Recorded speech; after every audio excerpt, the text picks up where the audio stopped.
Hi artists, it's Miss Carr here, and I'm going to read the Trice Upon a Time story tonight. And this is Daisy. Say hi. This is my daughter, and how old are you? 10. 10, okay. So that makes you about what, 4th grade? Are you in 4th grade? No. I'm in Miss Guy's class school. You are at 3-year-old class? In church. At church, okay. All right, well she's going to help me with the story tonight. Our story tonight is called The Mitten by Jan Brett.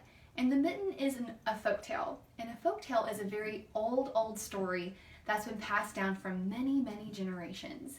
And it's retold tonight by Jan Brett. The Mitten. Are you ready? Are you ready? Okay, here we go. The Mitten by Jan Brett. You ready, Daisy? Okay. Once there was a boy named Nicky who wanted new mittens made from wool as white as snow. At first, his grandmother named Baba did not want to knit white mittens. If you drop one in the snow, she warned, you'll never find it. But Nicky wanted snow white mittens, and finally, his Baba decided to make them for him. After she finished, she said, when you come home, first I will look to see if you are safe and sound, but then I will look to see if you still have your snow white mittens. So off Nicky went, and it wasn't long until, oh no, He dropped his glove. one of his new mittens dropped in the snow and it was left behind, just like Baba thought it would. Okay, let's see what happens. He just left it at the house. No. A mole, tired from tunneling along, discovered the mitten, and it burrowed inside. It was cozy and warm and just the right size, so he decided to stay. A snowshoe rabbit came hopping by. He stopped for a moment to admire his winter coat. It was then that he saw the mitten, and he wiggled in feet first. The mole didn't think there was room for both of them, but when he saw the rabbit's big kickers, he moved over. Next, a hedgehog came snuffling along. Having spent the day looking under wet leaves for things to eat, he decided to move into the mitten and warm himself. The mole and the rabbit were bumped and jostled. And squishy. Yeah, super squishy.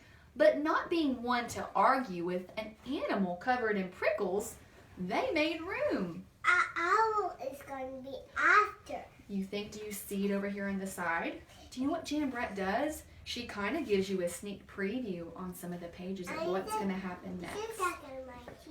Okay. Oh, look here. It's a great horned owl. My 2nd graders know that. As soon as the hedgehog disappeared into the mitten, a big owl, attracted by the commotion, swooped down. When he decided to move in also, the mole, the rabbit, and the hedgehog grumbled. But when they saw the owl's glinty talons, they quickly let him in. Okay, let's see what happens. It's getting super squishy, isn't it? Oh, who comes next? Up through the snow appeared a badger. Ooh, those are mean. He eyed the mitten and began to climb in. The mole, the rabbit, the hedgehog, and the owl. They were not pleased. There was no room left. But when they saw his diggers, they gave him the thumb of the mitten. Do you think he can fit? Yeah. You think so? Well, I guess if they can fit, maybe he can squish in too. No, wait. What? There's a tattoo. That's a mole. Yeah, they live underground. Oh goodness, look what's happening. What's coming up next? I see his nose. Okay. It started snowing, but the animals were snug in the mitten. The bear. A waft of warm steam rose in the air, and a fox trotting by stopped to investigate. Just the sight of the cozy mitten made him feel drowsy. The fox poked his muzzle in when the mole, the rabbit, The hedgehog, the owl, and the badger saw his shiny teeth. They gave the fox lots of room. Oh my goodness, Daisy, look at what is lumbering along. A bear. Isn't that crazy? Do you think that bear's going to try to get in there too? No. It better. I don't know if it can fit. No. We'll see. A great bear lumbered by.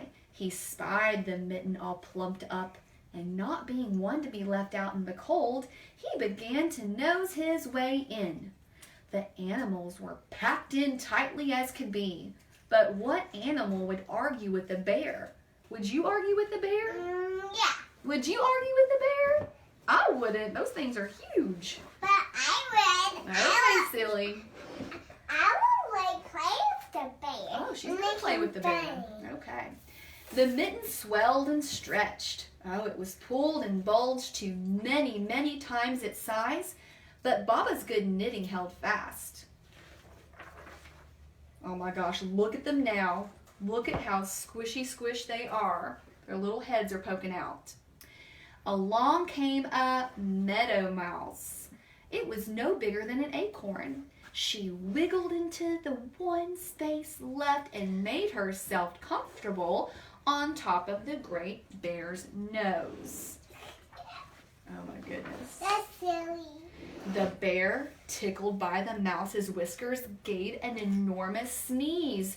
What does a bear sneeze sound like? Like achoo! Oh my gosh, that was perfect. Definitely big achoo.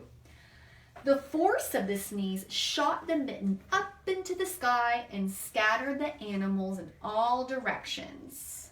Look at them go. Okay. Oh, look, it's back to Nicky. On his way home, Nicky saw a white shape in the distance.